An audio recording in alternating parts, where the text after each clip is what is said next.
आदरणीय साथीहरू, सादर नमस्कार। विशेषतः नयाँ वर्षको धेरै धेरै शुभकामना। देश विदेशमा रहनुहुने साथै मेरो विभिन्न पोस्टहरूलाई तपाईहरूले शेयर गरेर सहयोग गरिदिनुहुने विभिन्न लिंक तथा व्यक्तिहरूलाई पनि मेरो मुरी धन्यवाद दिन चाहन्छु। साथै आज पनि मैले सानो एउटा प्रदर्शन गर्न गएको छु। हुन त कमी कमजोरी पक्कै पनि हुन्छन्, कमी कमजोरीहरू औल्याइदिनु होला भन्दै आज सानो एउटा प्रदर्शन गर्न गएको छु। कृपया स्वीकार गरिदिनु होला। धन्यवाद।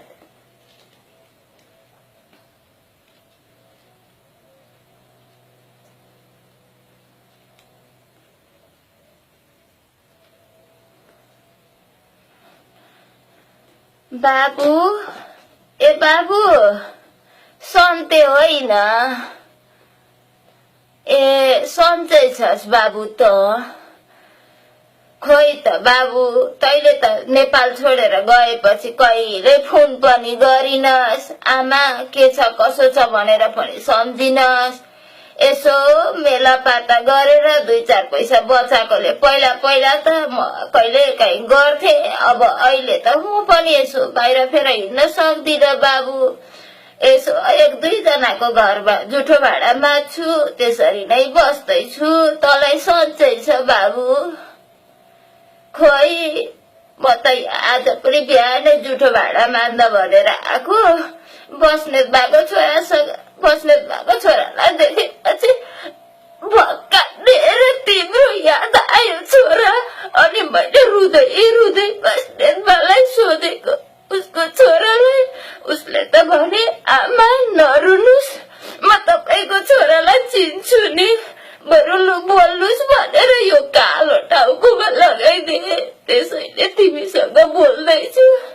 पहिला त तिमीले भन्थ्यौ आमा दुनियाँको जुठो भाडा मागेर मलाई जस्तो भन्यो त्यस्तै खान दिनुभयो, जस्तो चाहे त्यस्तै लाउन दिनुभयो। तपाईलाई कहिल्यै दुःख दिने छैन आमा भन्थ्यौ। तर तिमी विदेश गएपछि मलाई त चटक्कै बिर्स्यौ नि छोरा। तिमी सानो हुँदा तिम्रो बाबाले पनि म नपढे कि भनेर छोडेर हिँड्नु भयो। दुनियाँ घर गाउँ गोठाला गरेर तिमीलाई पढाए। पछि छोरा यही बस नभन्दा देशको स्थिति राम्रो छैन आमा, म अमेरिका जान्छु अनि तपाईलाई उतै लान्छु, सुखले पाल्छु भन्थ्यौ। त्यही सोचेर होला त नि एउटा भएको छोरो गर्ला त नि भनेर एउटा भएको टुक्रो पनि बेचेर तिमीलाई पठाए। तर आज सुन्दैछु तिमीले मलाई त फोन त गर्दैनौ। तिमी आफै खोइ के खाएर रात दिन लट्ट भएर सुत्छौ अरे छोरा। के गरेको तिमीले म बुढीलाई कतिको दुःख दिन्छौ छोरा? किन यसरी तडपाउँछौ? मेरो 10 धारा दुधको गुना यसरी नै फर्काउँदैछौ छोरा। के गर्ने, एउटा भएको टुक्रो पनि बेचेर तिमीलाई पठाए। अनि अब अहिले म के गरी खाऊ छोरा? तिम्रो यादले तडपेर म मर्नै लागे। कम से कम फोन त गरिदेऊ। तिम्रो भोलि मात्रै सुन्न पाए पनि म बाँच्ने थिएँ छोरा। अलिक दिन त बाँच्ने थिएँ। मलाई तडपाई मार्ने भयो छोरा, मलाई मार्ने भयो।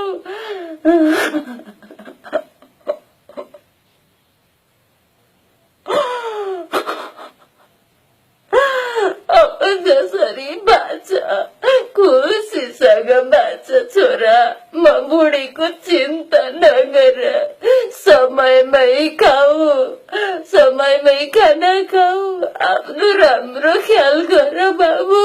त्यो खोइ डरक्स हो कि के खान थालेको छौ रे? त्यो नखाऊ है बा, नखाऊ। मेरो आँसु लाग्छ तिमीलाई, नखाऊ। देशमा केही गर नभन्दा देशको स्थिति यस्तो छ। अब भन्यो मलाई मक्क पर्यो, एउटा भएको टुक्रो पनि बेचे। आज मलाई एक्लै तडपाएर राखेको छौ छोरा, एक्लै।